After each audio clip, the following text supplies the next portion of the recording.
महिला सक्षम असतात, खूप आतून खूप ते आपल्यात ताकद आहे, आपल्यात ताकद खूप आहे, ती ताकद ओळखली पाहिजे. स्वेच्छानिवृत्ती घेतली आणि मग समाजसेवा, काय यावंसं वाटलं? काय पहिला विचार मनात होता? सामाजिक कार्यात काहीतरी पडायचं हे खूप आधीपासून डोक्यात होतं. पण US ला जाऊन हॉलिवूडची स्वतःची मेकअप स्कूल आहे, त्या स्कूलमध्ये जाणारी मी पहिली भारतीय होते. अगदी सर्वसामान्य ठिकाणी नोकरी करणाऱ्या अमृता चांदोरकर आज महाराष्ट्रातल्या अत्यंत वेगळ्या थेरपीच्या प्रणेत्या कशा झाल्या? परमेश्वराने प्रत्येकामध्ये काहीतरी वेगळा गुण दिला आणि तो उलगडायला काहीतरी काळ जातो आणि तो काळ म्हणजे तुमच्या आयुष्यातल्या अडचणींची एक शृंखला असते. त्यामध्ये 33 वर्षाच्या प्रवासामध्ये असं कुठली अचिव्हमेंट तुम्हाला मोठी वाटली की हा प्रसंग मला खूप काही शिकवून गेला किंवा खूप इन्स्पायर्ड करून गेला?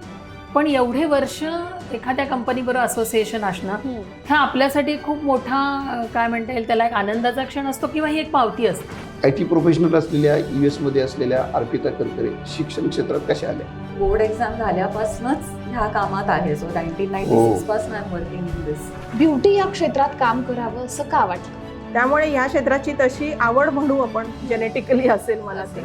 पहिले तुम्ही भाजपा, नंतर शिवसेना, आता परत भाजपा, हा तुमचा प्रवास राहिला.